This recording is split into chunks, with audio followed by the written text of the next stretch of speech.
என் தங்கமே, இன்று இந்த கருப்பன் உனக்கு ஒரு உத்திரவாதம் தருகின்றேன். இன்னும் சற்று நேரம்தான். உன்னை கண்ணீர் சிந்த வைத்தவர்களை உன்னுடைய காலடியில் மண்டியிட வைக்கப் போகின்றேன். என் குழந்தை, இதை உன் அப்பன் கருப்பன் நான் செய்வேன் என்று நீ நம்பினால் மட்டுமே என் வாக்கினை இனி தொடர்ந்து நீ கேட்க வேண்டும். அப்பன் மீது நம்பிக்கை இல்லாமல் ஒருபொழுதும் என் வாக்கினை கேட்கக்கூடாது என்று நான் பல முறை உனக்கு சொல்லிவிட்டேன். என் பிள்ளையே, நீயும் நம்பிக்கையோடுதான் இந்த அப்பனை தேடி வருகின்றாய். உன்னை கண்ணீர் சிந்த வைத்தவர்கள் அங்கே மனமகிழ்ச்சியோடு இருந்து கொண்டிருக்கின்றார்கள். இதை பார்க்கும் பொழுதெல்லாம் என் பிள்ளைக்கு தெய்வத்தின் மீதிருந்த நம்பிக்கையே போய்விட்டது. ஏனென்றால் கஷ்டங்களை கொடுப்பவர்கள் சந்தோஷமாக இருப்பதும் வாழ்க்கையில் சகஜமான ஒரு நிலையாக மாறிவிட்டதே என்று எண்ணி என் பிள்ளை வேதனைப்பட்டாய். உன் வேதனையை நான் நன்கு அறிந்து கொண்டேன். அது மட்டுமல்ல, தெய்வத்தின் மீது நீ கொண்டிருக்கின்ற அவநம்பிக்கையை நான் மீண்டும் உனக்கு நம்பிக்கை கொடுத்து மாற்றி காட்டப் போகின்றேன். தெய்வம் எதற்காக அமைதி காத்தது? உனக்கு துரோகங்களையும் உன் கண்களிலிருந்து கண்ணீரையும் சிந்த வைத்தவர்களுக்கு எதனால் இந்த கருப்பன் தண்டனையை உடனடியாக கொடுக்கவில்லை என்பதற்கான காரணத்தை நீ தெரிந்து கொள்ள வேண்டும். எல்லா நேரங்களிலும் அப்பன் உன்னுடைய கண்ணீரை காண விரும்புவது கிடையாது. ஆனந்த கண்ணீராக இருந்தால் மட்டுமே அது எனக்கு விருப்பமான விஷயமாகும். அதே நேரத்தில் என் குழந்தை, உன் வாழ்க்கையில் உனக்கு கண்ணீரை எப்பொழுதும் சிந்த வைக்க வேண்டும் என்று திட்டம் போட்டு கொண்டிருப்பவர்கள் அங்கே ஒரு நாளும் ஓய்வில்லாமல் அந்த திட்டத்தை மட்டும்தான் தீட்டிக் கொண்டிருந்தார்கள். அவர்கள் போட்ட அந்த சதி திட்டமானது வெற்றியும் பெற்றது. ஏனென்றால் நீ கண்ணீர் சிந்திவிட்டாயல்லவா? அதுதானே அவர்களினுடைய நோக்கமாக இருந்தது. அதை நீ செய்து விட்டதனால் அவர்கள் நினைத்தது வெற்றி பெற்றது. ஆனால் அதற்கு பிறகு அவர்கள் வாழ்க்கையில் என்ன நடந்தது என்பதனை நீ தெரிந்து கொள்ள வேண்டுமல்லவா? அடுத்தவர்களுக்கு கஷ்டத்தை கொடுத்து அடுத்தவர்கள் கண்களில் இருந்து வருகின்ற கண்ணீரை கண்டு ரசித்து ஒருவர் நிற்கிறார் என்றால் அவர்கள் எப்பொழுதுமே மன்னிக்க கூட முடியாதவர்கள்.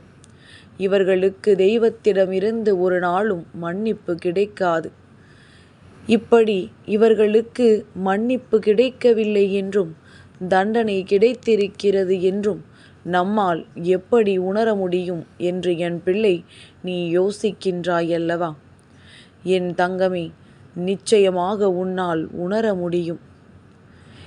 எப்பொழுது தெரியுமா? இவர்களுக்கு தெய்வம் கொடுத்திருப்பது என்னவென்று நீ புரிந்து கொள்ளக்கூடிய சூழ்நிலை உனக்கு எப்பொழுது கிடைக்கும் என்றால், என் பிள்ளையே, தெய்வம் இவர்களுக்கு எந்த ஒரு மங்களகரமான நிகழ்வையும் நடத்தி கொடுக்காது. இவர்கள் இல்லத்தில் நடக்க வேண்டிய நிகழ்வுகள் எத்தனையோ இருந்தும் அது நடக்காமல் நிற்கும். அது மட்டுமல்லாமல் இது நடக்கவில்லையே என்று மனம் வெதும்பி நின்று கொண்டிருப்பார்கள். இப்படி இவர்கள் வாழ்க்கையில் ஒவ்வொரு விஷயங்களும் தொடர்ந்து நடந்து கொண்டே இருக்கும். எல்லாமே குறையாகவே வந்து நிற்கும்.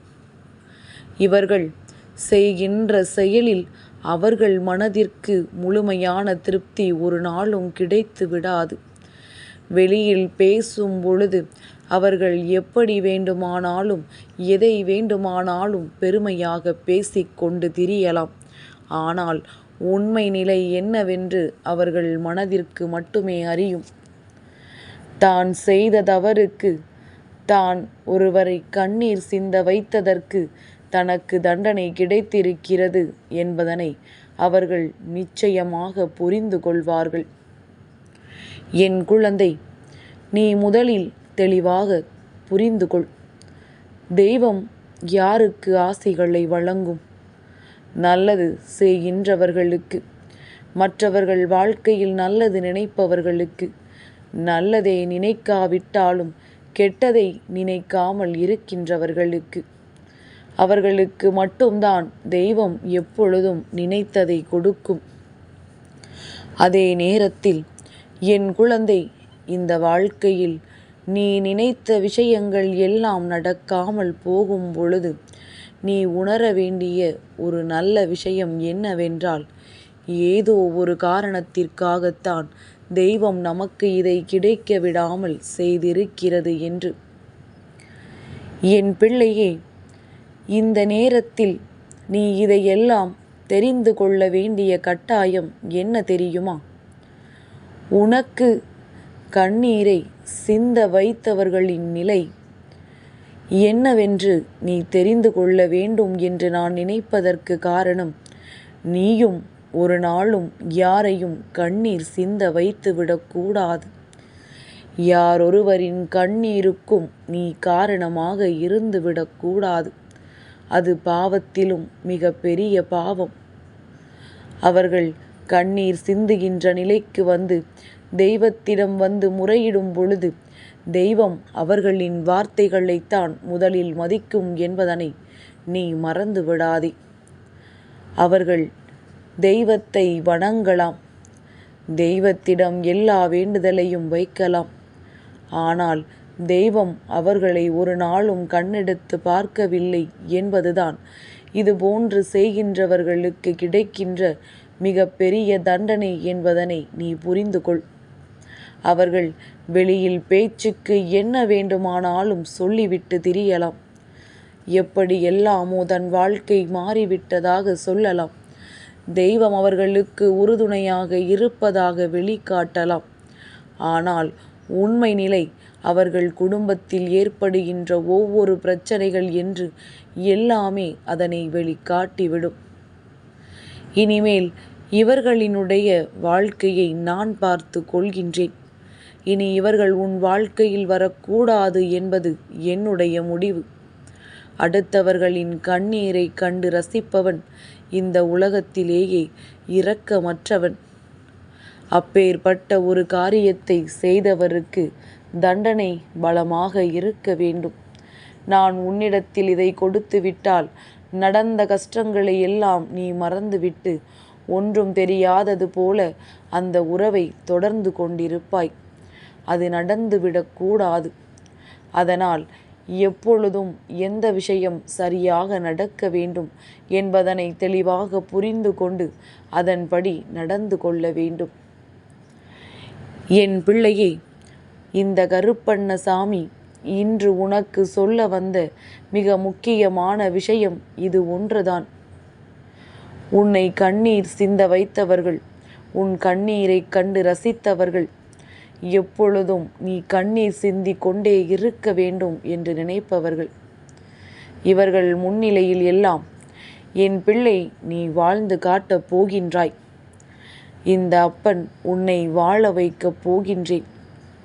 உன் வாழ்க்கையில் என்ன கொடுக்க வேண்டுமோ அதை சரியான நேரத்தில் உனக்கு கொடுத்து உனக்கானவற்றை எல்லாம் இந்த வாழ்க்கையில் முழுமையாக நான் தருகின்றேன். அவர்களுக்கு தண்டனை சர்வ நிச்சயமாக கிடைக்கும். காலம் முழுவதும் நினைத்து நினைத்து வருந்தும்படி அவர்கள் வாழ்க்கையில் பல பிரச்சனைகள் நடக்கும். தான் செய்தது எத்தனை பெரிய தவறு என்று உணர்வதோடு மட்டுமல்லாமல் உன்னுடைய காலடியில் வந்து விழுந்து நிச்சயமாக மன்னிப்பினை கேட்பார்கள். என் குழந்தையை, மன்னித்து ஏற்றுக்கொள்வதும் வேண்டாம் என்று விட்டு தள்ளுவதும் உன்னுடைய விருப்பம். அதில் ஒரு நாளும் உன் அப்பன் நான் தலையிட மாட்டேன். சரியான நேரத்தில் சரியான முடிவுகளை எடுத்து கொண்டால் போதும். என் தங்கமே, உனக்கு என்றுமே இந்த கருப்பண்ணசாமியினுடைய ஆசீர்வாதங்கள் முழுமையாக கிடைக்கும்.